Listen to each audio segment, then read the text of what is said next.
You're listening to TBR Radio Presents the Dixie Heritage Hour with your host, the Director of Dixie Heritage, Dr. Ed DeVries. Almost from the beginning of this radio show over a year and a half ago, one of our faithful listeners has been Jim Adams, and he is just a great American patriot and someone who I was looking forward to interviewing for this show here in just the next couple of weeks. But unfortunately, Jim has moved on from this stage of life and into the next. And so Jim is no longer in what we consider to be the land of the living. He's slipped off into eternity. He's passed away. And so we're going to start our show this week with kind of a tribute or a eulogy to Jim Adams. And that will be given, of course, by our TBR executive editor, Paul Angel. As is our custom here on TBR Radio Presents the Dixie Heritage Hour, whenever a new issue of the Barnes Review Magazine or TBR Magazine comes to print, I always have Paul on the show and we discuss the issue, we go through it, we talk about the articles. And we're going to do that this week. But before Paul and I get into the discussion of the November-December issue of TBR Magazine, we're going to begin with a kind of a tribute or a eulogy to Jim Adams. And so here is our conversation with Paul Angel. I kind of want to begin. You had mentioned to me that Jim Adams had passed away just a couple of weeks after he had sent you what was a very nice letter about what we're doing here on TBR Radio. Did you know Jim? I mean, is there anything you can tell our listeners about him? Jim was 91, like a staunch American, was extremely interested in the Barnes Review and American Free Press, a really smart guy that could filter through the fake news pretty quickly after this number of years of reading AFP and TBR. He was constantly writing letters, constantly upbeat, constantly supportive. He's just one of those classic American supporters who really cared about the country and really understood what was going on. Great guy. And we have so many of those types of readers as they get older. And as we were off the air, we were talking about, participation in church and such like that. I know he was a staunch supporter as well of a neighborhood church that he attended for many years called St. Bartholomew's.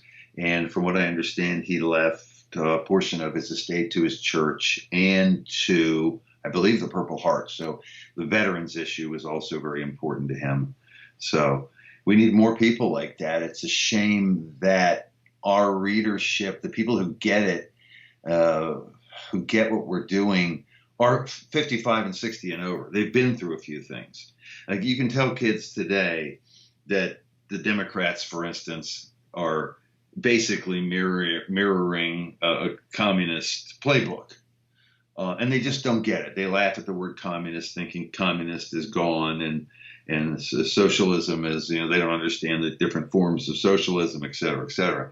So Jim was just another one of these many older Americans who, and I swear sometimes I think reading AFP and TBR, you can't really read it until you have at least 30 or 35 years of experience under your belt of really studying history and news and the history of the fake news outlets before you really get it, that what we're saying is not so outlandish about a lot of things that they've seen. And they aren't this old, but they've seen or heard about the Spanish-American War and were open to the fact that this was not a terrorist act, or how we were manipulated into World War I by the behind-the-scenes machinations of some of Wilson's not only supporters and advisors, but also Supreme Court justices and others who blackmailed the guy.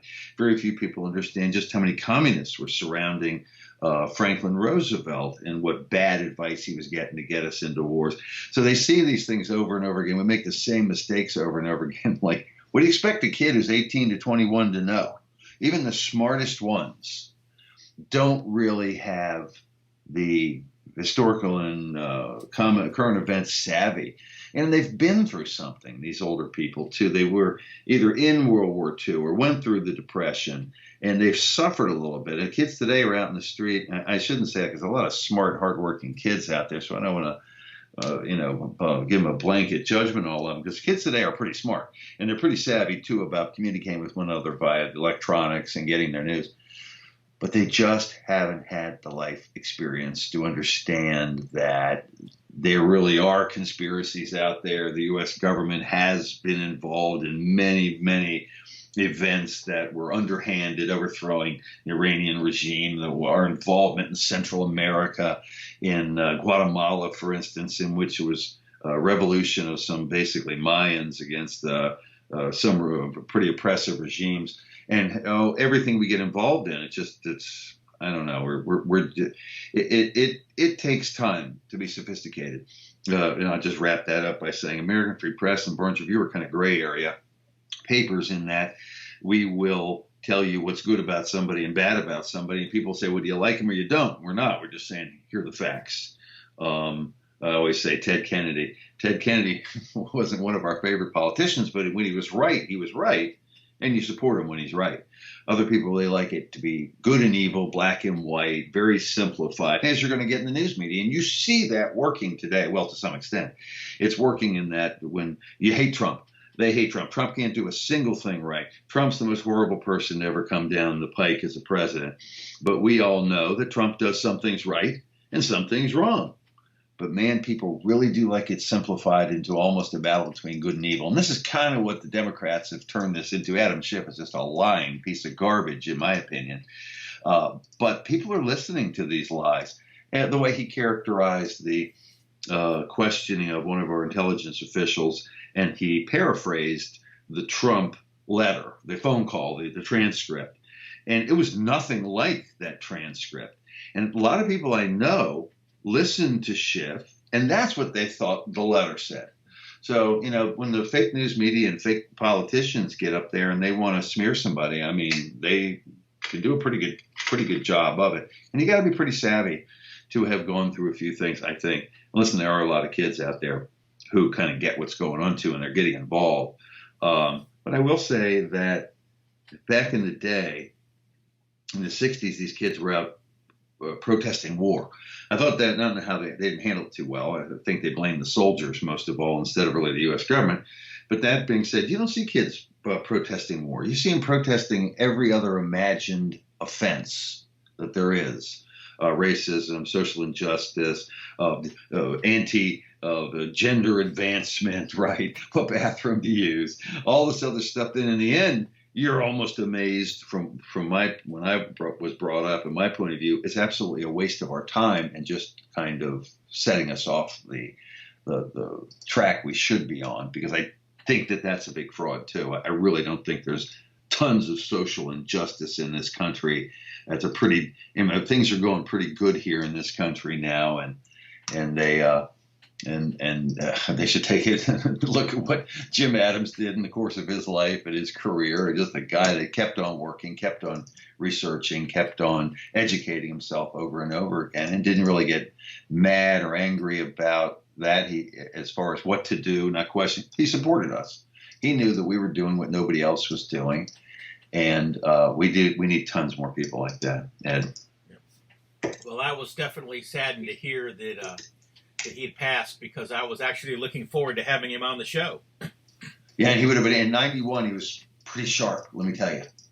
Yeah. Pretty sharp. So you talk about some of the things going on, with the media and so forth. Is that why your opening commentary was the mass media will drive you crazy? I got to tell you that, Matt Johnson has been writing us for many years. He was also an editor for a little while, an assistant editor. He's got his own thing, and a college professor, and extremely thoughtful person, and very well read, and also voluminous amounts of material he reads, and being able to teach himself to decipher and translate Russian. Of course, there's so many foreign language revisionist materials out there, so important. But when he started talking about, wrote this story about the Romanian torture prisons, and the way they went about brainwashing you, but also breaking you, to the point where you would have post-traumatic stress syndrome. I guess it is PTSD. What is that Disorder. disease? Maybe they call it disease. I'm not sure. Yeah, disorder. But anyway, that is something. Of course, we know that soldiers that come back from war also have, shell shock, which is PTSD, and we didn't really recognize it. But anyway, I'm reading this thing, and they're talking about the ultimate goal of the re-education of particularly students, but also clergy and other nationalists that they wanted to break. Nationalism by the Romanian communists in this re-education gulag that they had their own, which was, influenced by Stalin, or to, break you away from your family, break away from your religion. Nationalism was a disease that had to be cured, and also just and you have to read this story because it's pretty long. But like the dirty word language, which was a communist thing, and that's necessarily kind of used in the Romanian prisons, in that if you were a Christian and they wanted to break you of your Christian religion, they would have you recite Christian Bible verses with filthy words in them. Very Talmudic. And also, I didn't really want to get into it in this story.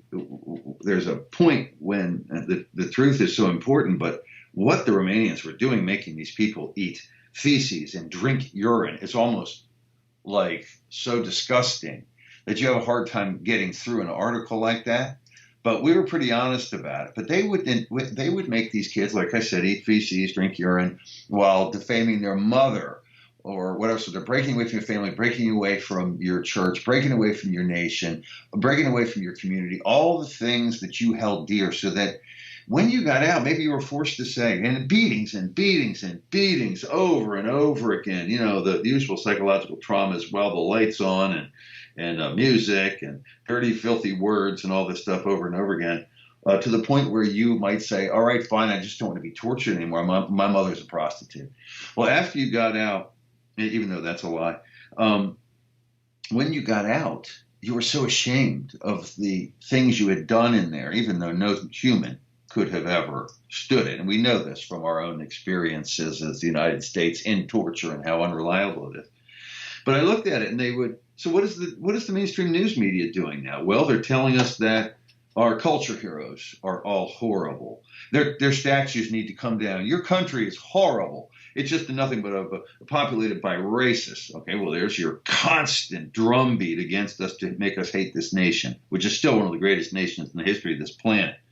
Then they're telling you that you can't figure out your gender, and mothers and fathers are being divided, as we had an article in American Free Press recently, because the father doesn't want the 7-year-old son to go through a sex change operation, and the mother, who seems like a flake, wants the boy at 7 years old to have this sex change operation. So they're trying to confuse your sexuality and your gender, divide families.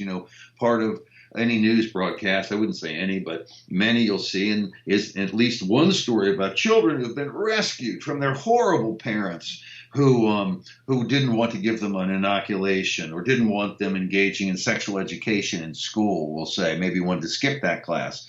And so, your parents don't know what's going on. Your school system knows. The school system is just a liberal area to go to be brainwashed for the most part. But on and on it goes. And the parallels were shocking in the way that, to the point where Johnson has me convinced that the ultimate goal of the mainstream news media is to give us all post-traumatic stress syndrome. Why do they lead off with these murders? Okay, it's not a murder in my backyard. It's not a murder in my neighborhood. It's not even a murder in my county. It's a murder happening with drug dealers shooting other drug dealers in the worst part of town that none of my family is ever going to see. You're like, okay, well, they lead off with the killings. And so what are they trying to do there? What are they trying to do when then they move on to the pedophile story of the Catholic priests, we'll say? There's always somebody, of course, the news media is a Zionist-run organization for the most part, whether people want to admit it or not, if you look at the ownership. So it looks like a direct assault against Christianity. We don't talk about the problem of pedophilia in the Orthodox Jewish community on the news too much. Okay, so why is this constant harping on Christians and Christian crimes over and over again. So it's from one thing to the next. Watch the news media how you do it, but inevitably their goal right this time. And I can't say this has been their goal forever. They've always had an agenda. They've always had a goal, but their agenda now seems to be absolutely just to destroy. And follow the communist playbook in destroying everything we hold dear: our culture, heroes, our culture, our religion, our family, and our nation. I mean, do they say anything good about a heterosexual family? We'll say a white one or a black one. I don't care. They even have to mix that up on TV, so you got a black dad and a white mom and a Chinese kid. How the heck did that happen? Yeah. It's supposed to be biological. So it just goes on, and people really aren't quite aware, and it's not even that subtle, but they aren't even aware that they're just being turned against all the things that we've held dear for generations, the things that have made this country what it truly is.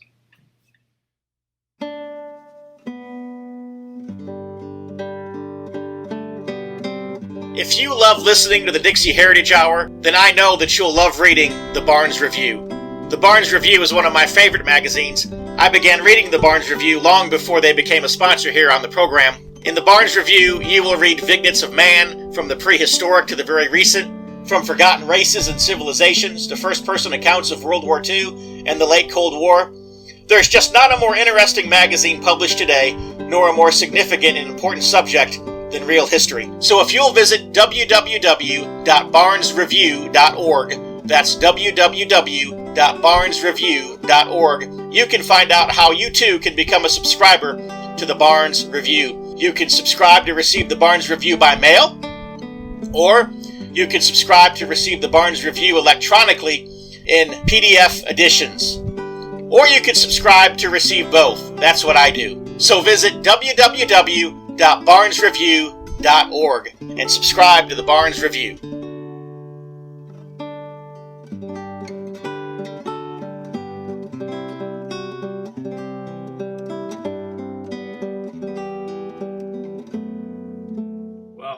I know that one of the things that that became prevalent in the early part of the 20th century that was probably a society changer for us was psychiatry and psychoanalysis. And I think we could probably do a whole show. I'm not saying we should, but we could probably do a whole show on John Weir's lead article, Sigmund Freud or Sigmund Fraud. Right. Well, let me tell you something about that issue in general. I always say we have great things to talk about, our own people and our own accomplishments and our own failures. But this, as I went on, I have so many articles to pick from. This did become heavily focused on Jewish behavior. And so here we have Sigmund Freud leading us off. And Sigmund Freud says what? Well, one of the famous things he says, everything, by the way, was sex and bodily function, right? He came up with the term anal retentive, right? And he had the Oedipus complex, alleging that, not that the Oedipus myth actually meets this requirement, but that boys in general want to always sleep with their mother. Boys want to sleep with their parents. Little kids want to sleep with their parents. They grow out of that. It doesn't mean because they want the safety of two parents next to them and the warmth and security of it all. That means that it's sexual. Okay, but to Freud, everything was sexual. And believe me, I'm no expert on Sigmund Freud. I can just tell you that psychoanalysis is almost completely Jewish racket. As a matter of fact, I think Jung was a Christian and Freud led him into one of the groups, and all the other Jewish psychoanalysis masters were like, what are you doing? This is like our gig, okay? You can't let these Christians in here. But anyway, it was, and so it was a Jewish movement, just like communism was a Jewish movement, that people deny to this day. All you got to do is look at the leadership of Soviet Russia, who was involved in those things. But by the way, we'll come back to another story that ties in. So all these articles do tie in together. The only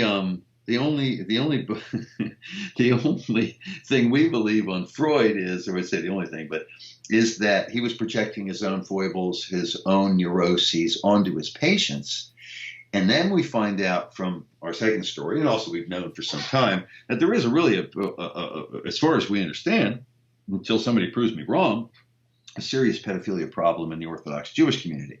Dov Hakim, the Brooklyn congressman, state congressman, I guess he is, has admitted this because he asked for people in his, I will call it a diocese, but it's not a diocese or a parish. I'm not sure what it's called. And the people that attended his temple or the temple near him asked for reports on whether or not they'd experienced child abuse. And 50% of Jews polled in general across the country said they had been the victims of child abuse from their own family members. Kind of a shocking stat, but it also just, there's a special thing going on since Jews accept the idea that they are the chosen ones and that the Messiah hasn't come yet. It's always been this thing that for every Jewish mom, her son might very well be the next Messiah. So anyway, the second story goes into and starts to discuss Freud from psychoanalyzing Judaism and Freud from their point of view. And then what a psychiatrist might say about Judaism in general and Freud. And it wasn't very complimentary what Reisen came up with. For those of you who don't know Hervé Reisen, he's the author of 10 books, mostly doing with Jewish matters. He's had the Jewish Mafia. He's had the psychoanalysis of Judaism, a history of Judaism, history of anti-Semitism. He's got another book coming out called Jewish Fanaticism, and then another one called End Times Warfare, the eschatological beliefs of the Abrahamic religions, which is very interesting, by the way. I won't get into that now. We're in the midst of compiling that book. His books have been very popular. So he knows the subject forward and backwards, and he's done tons of research, goes to the Talmud, finds out the Talmud is truly one of the few places where things dealing with coprophagia is codified in the Holy Book. It's also the only place where pedophilia is discussed in that, and these may have been taken slightly out of context. I'm not sure. I'm going to take his word for it until I go back and verify it word for word from whatever translation of the Talmud he used. But that they talk about that children of a certain age are off limits after this age. But before this age, then the father can engage in sexual relationships with a woman if she's been pledged to him. And the ages are incredible. Like the mom can't sleep with a son till he's 4 years, but prior to or after 4 years old, something like this. 9-year-old for a girl. So this stuff is like codified but on the news, of course, you see it's nothing but Catholic priests. And so the truth of the matter is it's this whole psychoanalysis thing. It's just a projection of perhaps the psychoses of Jews themselves. A very interesting article you'll have to read one day from Arthur Kemp. Arthur Kemp now believes that, and it's possible that, and I may have mentioned this before in a previous show, that Judaism in general was founded by a wacky sect of Canaanites. They were genetically indistinguishable from their neighboring tribes of Canaanites who became, I guess, pagans and later Muslims, maybe Christians, I don't know. But anyway, this one little weird offshoot of Judaism that started the initial sect may have been affected by the founder gene syndrome.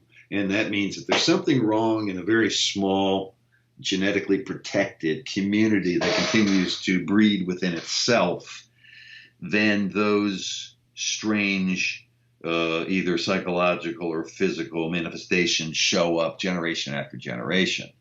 So what he believes is that is that Jews may have this genetically, just a strange psychoses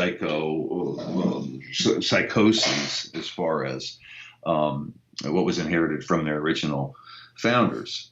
As tightly as their gene pool has been controlled, at least until the recent era, because Jews are marrying outside of their genetic/religious pool. But it's very possible. He mentions as a point that the very small numbers of South African Boers, or many of them were related. Many of them were related to each other and bred within them, and they have a very serious heart condition, clogged up hearts. And you'd be surprised how many of these people with clogged up hearts were related to the original founding gene pool of the Boers.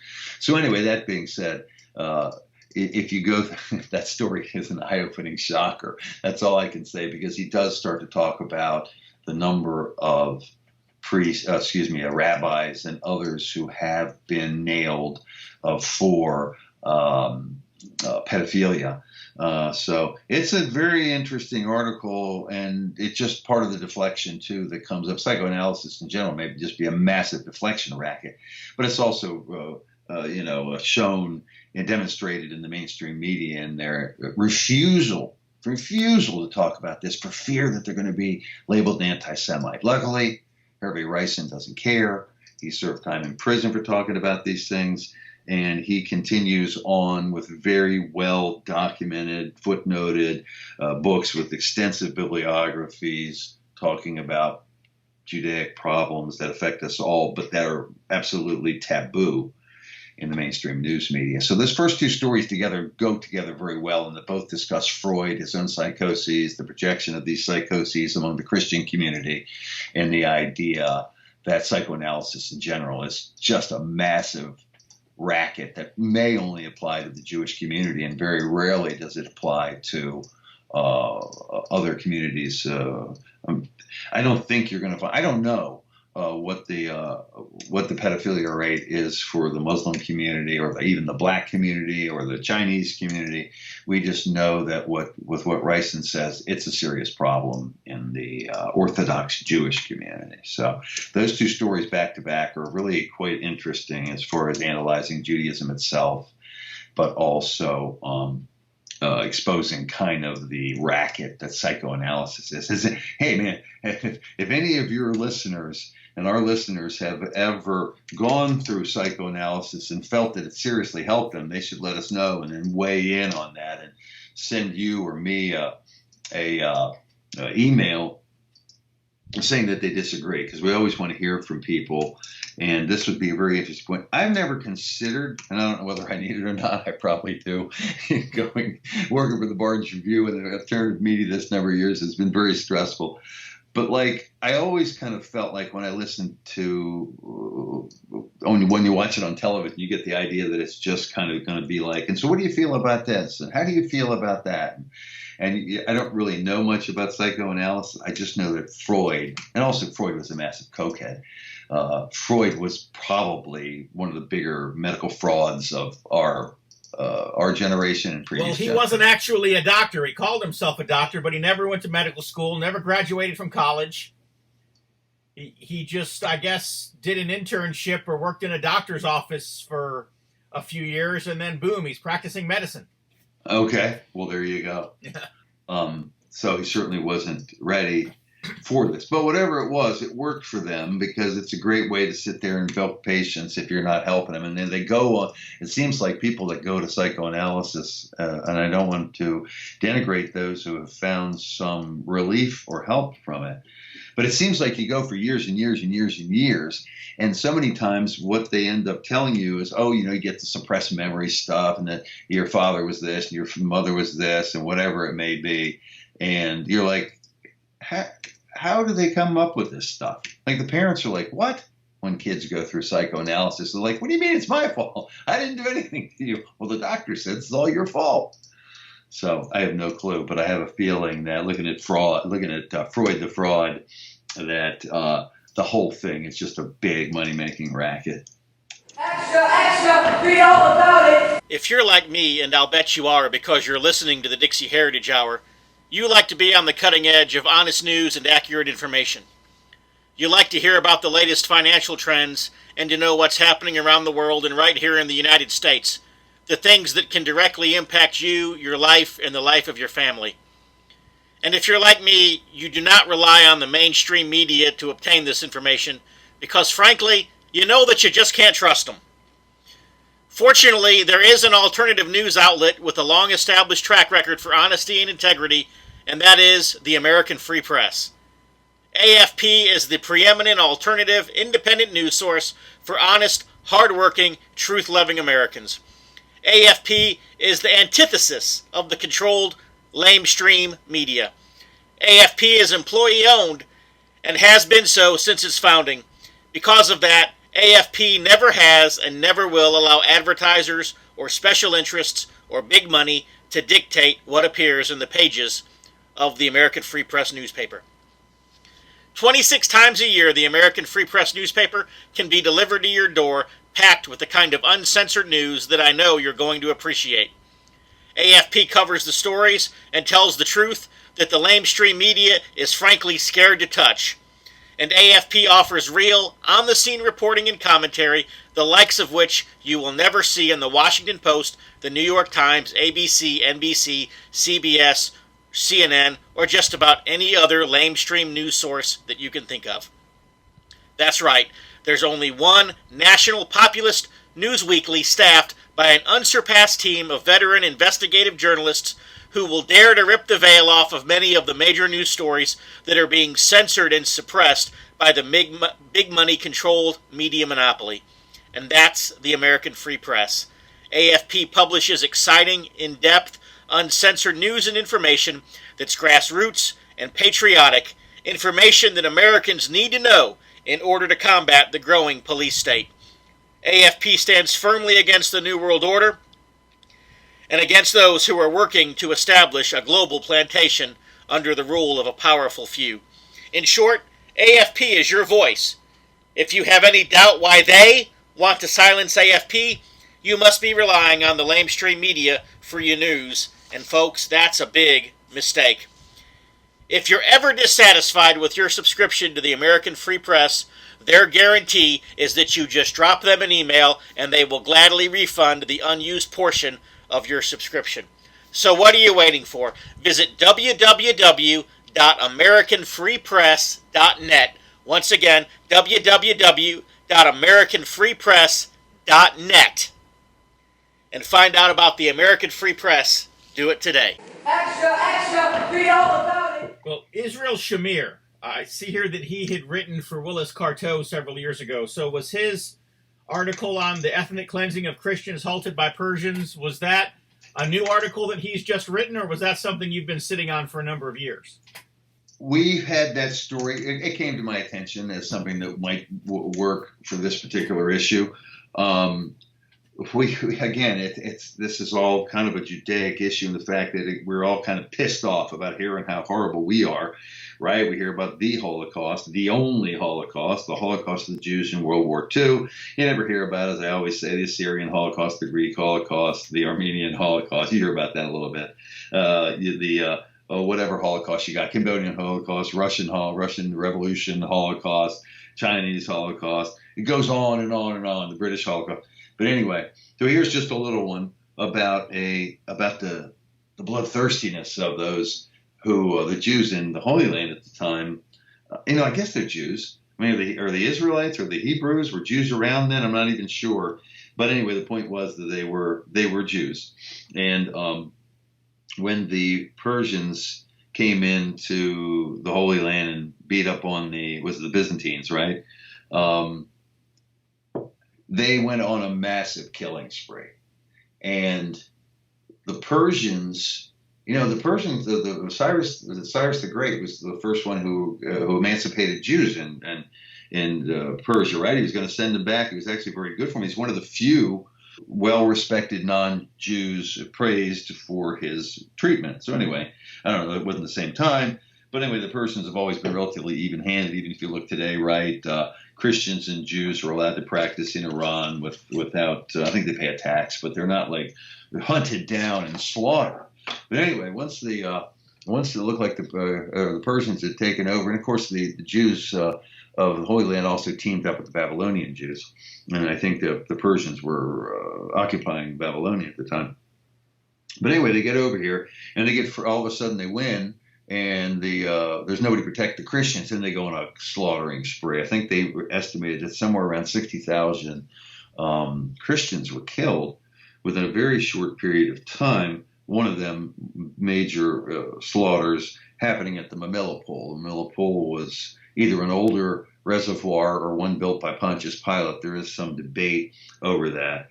But when the Persians saw what was going on, they realized the Jews were out of control. Not only were they slaughtering people, they were destroying every single edifice, statue, anything with a Christian symbol on it they could possibly get their hands on. And I mean, evidently, they destroyed hundreds and hundreds of priceless artworks and churches and small cathedrals, small at the time, whatever. It's not like our cathedrals, but it was a different period of time. But they had some pretty impressive edifices there, and what stopped them from destroying the Church of the Nativity was luckily the Magi mosaic over the doorway.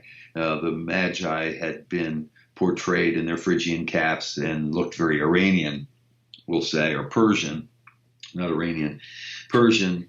And so they thought that the Christians were worshiping Persian kings. Well, in a way they were, because we're pretty sure that the Magi did come as claimed. Then they would have been astrologers from Persia. So they stopped it there, and then they said, we got to do something. These Jews are out of control. So nice to hear from a Jewish author like Israel Shamir, and he's always been extremely honest. He did, and he takes a lot of heat. He's kind of like Gilad Atzmon, right? And or maybe to some degree Norman Finkelstein, but not exactly. But other Jewish authors. How about of the son of the violinist Gerard Menuhin, who wrote the book for us on Tell the Truth and Shame the Devil. So when you hear from members of the Jewish community about things that are going on, it just adds a little bit of weight to what they're saying, as you'd think that they're not anti-Semites, because it's very simple when you criticize Jewish behavior or anything that a Jew does at all, and you point that out, then all of a sudden you're an anti-Semite, whether it's true or not. So anyway, great little story there of a little-known genocide, a little-known Holocaust in the Holy Land that I think people will be interested in hearing about. It's a nice short story, and he also brings us up to date as much as possible. That story was written several years ago. I have had my hands on it for a while.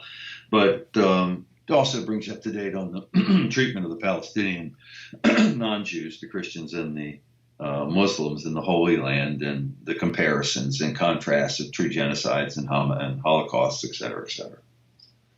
And the next article by Mark Anderson, of course, if the stereotypical, Catholic priest with the Irish brogue, but Father Coughlin was just that person, and his radio sermons were just bombastic and dynamic, as there's no other way to put them. But at some point he started getting away from, the religion, if you will. Not that I say that, of course, I don't know that there's really a division between the secular and the sacred. And so, he was just bringing Christianity, if you will, into areas that would have traditionally been called secular. But what I'm getting at is he started taking on the Federal Reserve and in his preaching and exposing just how wicked and how evil that whole system really was. And of course, the result of that, he was branded an anti-Semite. He was branded to be un-American. He was just, even to this day, they still spit on his grave there in Detroit. Let me ask you a question there, because we've always encouraged pastors to preach politically as well. In other words, if they see injustice in the world, but it may be a secular matter, that we would encourage them to discuss it, for instance. And it's also can be divisive in a church. But let's say you think that Donald Trump is getting a bad rap in the media. Would you point this out in your church? Would you talk about social justice, economic justice, or do you think that church pastors should limit themselves to spiritual matters? Well, I have pointed out the bad rap that Donald Trump is getting in the media. I started doing it actually before he was even elected, during the campaign. As far as, should we, address social issues, or should we, stick strictly to spiritual issues? I guess the point that I failed to make a moment ago is that more often than not, they overlap. And, abortion is much more of a spiritual issue as it is a social issue. So is homosexuality. And, even Father Coughlin realized that banking was a spiritual issue as much as it was a social issue, because not only were the banks of his day, as they do now, not only were they violating, God's law. God talked about, banking and giving loans and so forth. And he talked about not placing usury upon your brethren as a burden upon them. And so, even that's a spiritual matter. In other words, politics and religion cross a lot more than I think people realize, which is probably why the liberals are so so loath to to have religious voices in the political arena? Well, you make a very good point there, because as we look around, there are certain places where people gather and can listen to a message from one person. One of these is the public school system, right? I mean, the kids are forced to be there, and they're a captive audience for whatever message that their school teacher has, or the administration of that school. And so they love that. They love the public school system, the liberals. They don't want that messed with. But I think they saw years ago, hey, man, if we can stop this communication between so many millions of Americans and their non-atheistic, their religious leader, that this would be a great thing. And I think slowly but surely the whittling away of the numbers of people attending church has been a very bad thing, not only for the spirituality of this country, but also our politics. Because, generally speaking, spiritual people like yourself, like your flock, are going to be moral. And a lot of the things we see going on today can't be accomplished without immorality. I mean, Hollywood, for crying out loud, is a bastion of immorality. And so they love it when liberalism, and I would even say leftism, because liberals at one point in time had their heads screwed on right. They were just trying to make things better for people. But leftism is a different story. So again, we've always encouraged pastors to bring the truth in whatever fashion they can to their flock. You got to be a little careful nowadays, because you have multicultural parishioners, right, who don't really want to hear that. Maybe they don't like Donald Trump, and maybe they don't want to hear the truth about Donald Trump. So I know it's a touchy thing. But Father Coughlin was a special dude. I've always thought, I mean, not just any pastor could have done what he did. His radio show, his speaking style, his knowledge of the subject matters at hand, his willingness to buck the church for as long as he could, although inevitably he did what they asked, which was return just to taking care of his church. But Mark Anderson, of course, being from Michigan, the reporter who wrote that story, is very interested. He's also Catholic, very interested in Father Coughlin. And Father Coughlin kind of like was the counterpoint for FDR's little fireside chats, right? I mean, Coughlin was such a thorn in the side. Inevitably, he was a fierce critic of FDR, started off as a supporter. But think about it. He had a newspaper and that radio show that were reaching, tens of millions of people, right? Amazing. Which is a huge percentage of the population, kind of like when Willis Carto had the Spotlight. He had as many as 350,000 subscribers in the 70s, which would have rivaled paid subscriptions too. I mean, they had 1.5 million readers, for crying out loud. But you get worried when people go outside the normal controllable channels of communication. You go directly to people. I've always thought Donald Trump should have fireside chats. Why isn't he talking to people more?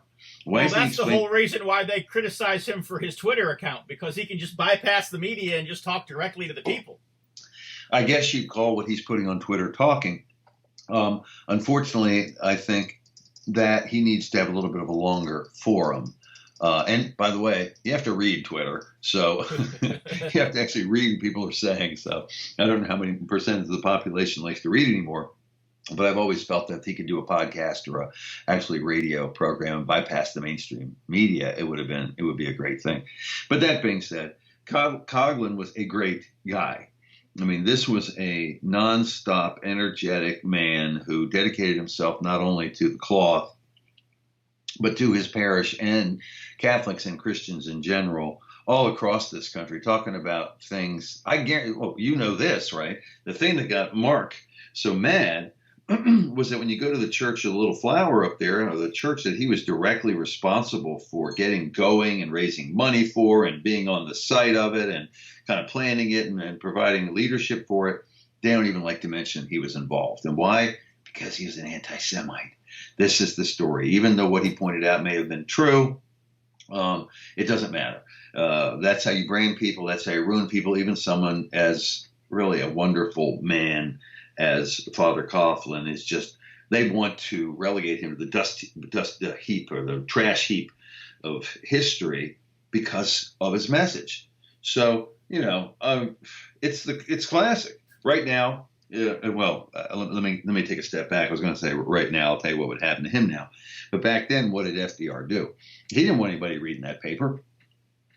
So he actually had the U.S. Post Office screw with his, I guess it was a second-class mailing permit back then, and how long they've had it. We're able to mail American Free Press and the Barnes Review through a second-class permit, which gives you affordable mailing rates under first class.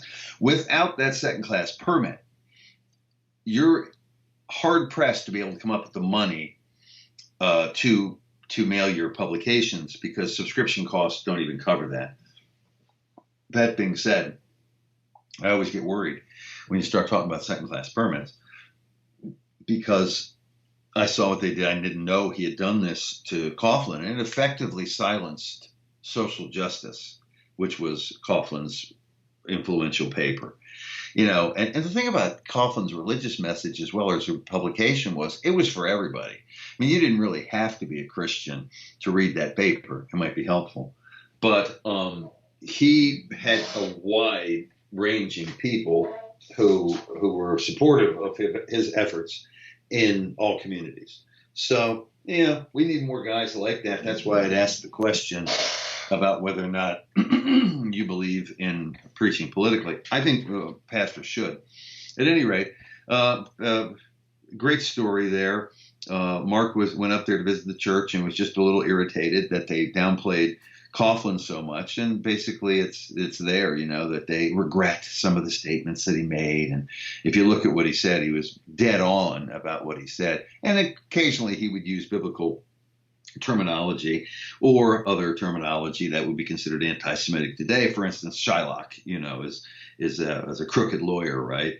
But it is considered a reference to Jewish attorneys, Shylocks, and from the famous, the Merchant of Venice? I can't remember. But anyway, great story there too. You got to read it and see what the accomplishments of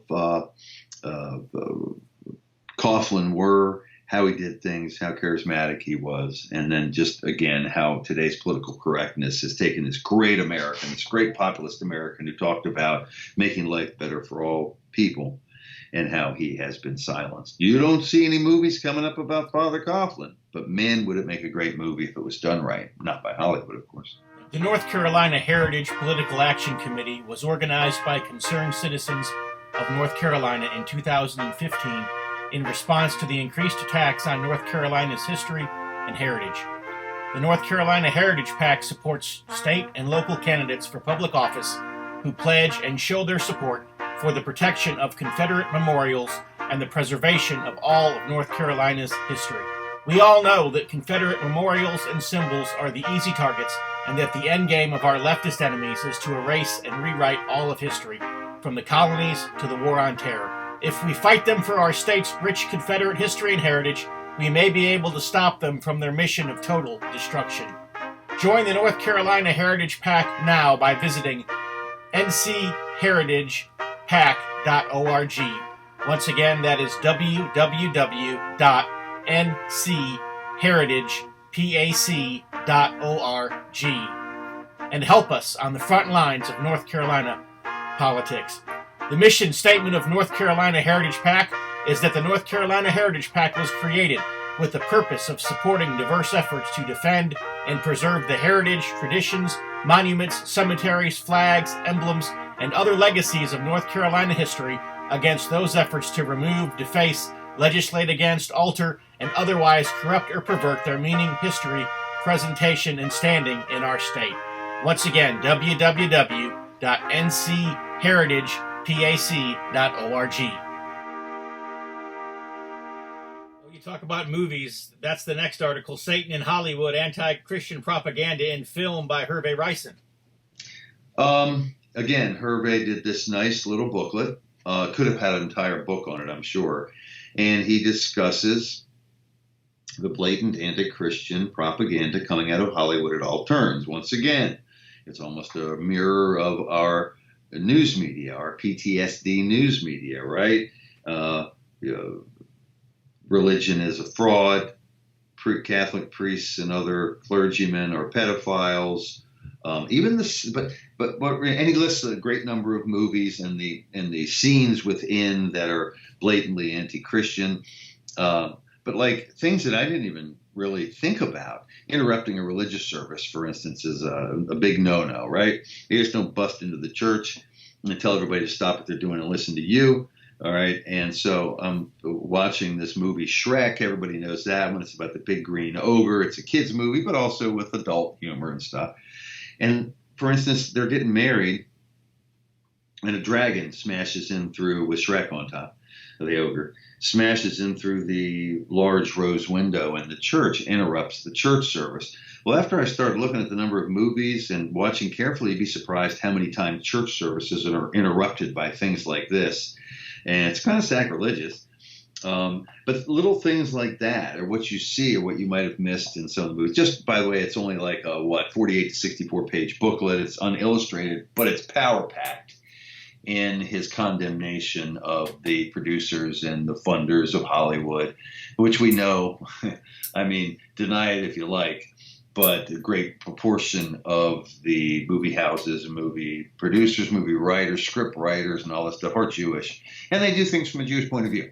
When I can't blame them for doing that, that's what they see and that's how they see it. But they control that business, and so they can do and say whatever they want. And of course, as we're watching this, a lot of this symbolism is, not secret exactly, but it's hidden in there. And you don't really even think about it. It's like the number of films, like I said, with interrupted church services. But it's also like, this, right? I mean, strange things done with crucifixes and pictures falling off the wall, whatever it may be, that are very symbolic, that they always seem to take a swipe at Christianity in general. Again, the great thing about Hervé Ryssen is he didn't care. He puts out what he wants. He risks imprisonment. He's extremely intelligent. He knows some of these subjects better than anybody we know. He writes extremely well. And when when you do a book with somebody who's well known and who's been through what Hervé is, you give him a good commission. So we don't make a ton of money off the books. It's kind of to keep him going. As long as we can publish these books and have the money to publish these books, we're happy to do so. Satan in Hollywood, he only charged me $1 for. So he was extremely generous there. And so we've been able to give this book away as a premium for subscribing or renewing your subscription to the Barnes Review. So if there's anybody out there listening who wants to subscribe to the Barnes Review and has not done so, they can get this little $10 booklet free of charge if they subscribe in the United States for $56. Just go to www.barnesreview.com and look for that deal. Great little book. Get through it quickly. And I think people really, really have some eyes open. What's nice about something like that is it gives you a little clue, like what to look for next. So when you're watching films, especially with any Christians, overtly Christian people in it, pastors, faithful people, or whatever, look for the little denigrating symbolism or acts that they are incorporating these films to make fun of them or to ridicule Christians and Christianity.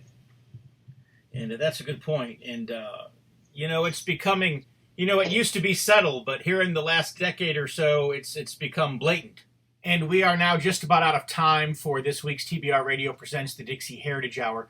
So I am going to go ahead and pull the plug, if you will, right here on our conversation with Paul Angel. We've only gotten through about half of the magazine, but don't worry, Paul and I had talked on the phone for almost 2 hours recording this interview, and so we do get through the entire magazine. And next Friday, same bat time, same bat channel, we're going to be back. And you'll be able to listen to the second half of this interview, and Paul and I will continue discussing the November-December issue of TBR Magazine, and you'll be able, of course, to hear about the other articles that we didn't get to today. In the meantime, if you'd like to, go to www.barnesreview.org. That is www.barnesreview.org. And you'll be able to actually order a copy of the November-December issue of the Barnes Review or TBR Magazine if you're not already a subscriber. And of course, if you're not already a subscriber, you need to be, you want to be, and just, take my word for it. It'll be one of the best magazines, if not the best magazine subscriptions that you buy in your life. And we have a special right now. It's for people who want to give gift subscriptions to TBR Magazine. Paul and I are going to talk about that in what you'll hear in next week's continuation of this interview. But I want to go ahead and let you know about it now, because maybe if you're like me, you're already doing your Christmas shopping and you want to give gift subscriptions to the Barnes Review to friends and loved ones. And we have a special enabling you to do so, just $28. Normally, an annual subscription to the Barnes Review is $56, but we have a special, and you can give a gift subscription to friends and loved ones for just $28 so that they can enjoy the Barnes Review just like you do. Something else I want to share with you this week is my publishing company, DIXIE Heritage Press. DIXIE Heritage Press so far has been publishing books written by yours truly, but we have now done two things. One is we have just published our first work of fiction, and that work of fiction was not written by myself, but it was written by two dear friends, Walter Kevin Sark and John Wayne Dobson, both of whom have been since the early days of the DIXIE Heritage newsletter 5 years ago. They were amongst our earliest subscribers. And so what I'm holding in my hand here is the hardback copy of Macon to Manassas by Walter Kevin Sark and John Wayne Dobson, edited by yours truly. You can see here in the black hat is John Wayne Dobson. If you're watching this on YouTube, of course, if you're listening on the radio, you don't see anything. But in the black hat there is John Wayne Dobson, and in the white hat is Walter Kevin Sark. And of course, you see right here the DIXIE Heritage Press logo, which is kind of a Confederate version of the Gadsden flag there, with the "Don't Tread on Me" and the serpent coiled over the St. Andrew's Cross of the Confederate battle flag. But From Macon to Manassas is a 594-page War Between the States novel. This is a beautifully bound hardback book, and it is just a very compelling work of fiction about the 8th Georgia.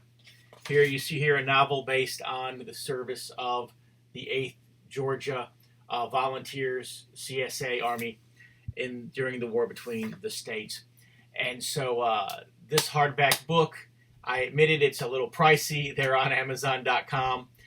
But you say, I don't want to spend that kind of money, and I get that. But then get the paperback version of Macon to Manassas. And again, it's just a beautiful piece of work here. The book, show you the inside there a little bit.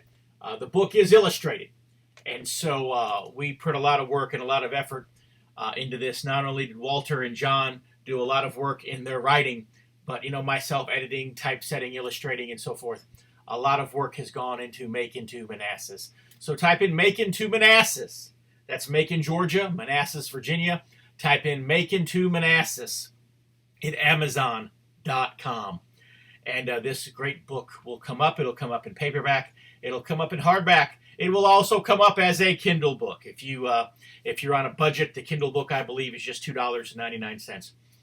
But pick up a copy of this. It's a great read, and you'll be glad you did. Maybe even pick up a few as Christmas gifts as well. One of the authors, John Wayne Dobson, will be my guest, not next week, because next week we're continuing our interview that we just had to cut short here with Paul Angel.